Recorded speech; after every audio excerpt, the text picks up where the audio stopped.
अकोल्यात जागतिक योग दिनानिमित्त पतंजली समिती आणि निलेश देव मित्र मंडळाच्या पुढाकाराने भक्तियोग उपक्रम दिव्य वातावरणात पार पडला। शीतल गारवा, मंत्रोच्चार आणि रामनामाच्या गजरात योग साधकांनी अनोख्या अनुभवाला स्पर्श केला।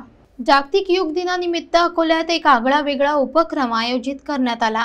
भक्ती योग पतंजली योग समिती, निलेश देव मित्रमंडळ आणि ॲडव्होकेट धनश्री देव स्मृती सेवा प्रकल्प यांच्या संयुक्त विद्यमाने बिर्ला राम मंदिर परिसरात या योग साधनेचा भक्तिमय कार्यक्रम पार पडला।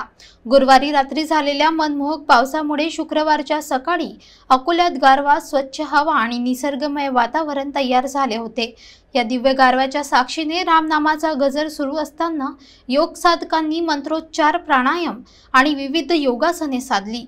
या कार्यक्रमात सुहास काटे, हरीश माखीजा, डॉक्टर कपिल लाड, डॉक्टर स्वाती पोटे, नरेश बियाणी, निलेश देव आणि अनेक मान्यवर उपस्थित होते। कार्यक्रमाचे विशेष वैशिष्ट्य म्हणजे योग व भक्ती यांचा संगम आणि निसर्गाची शामिल भूमिका।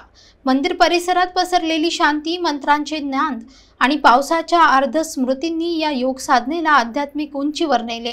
भक्ती योग उपक्रमामुळे अकोल्यातील योग परंपरेत एक नवा अध्याय सुरू झाला आहे।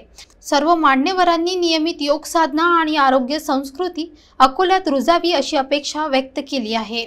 योग म्हणजे केवळ शारीरिक व्यायाम नव्हे, तर अंतर्मुख होण्याचा मार्ग हे या भक्तिमय उपक्रमातून अधोरेखित झालं।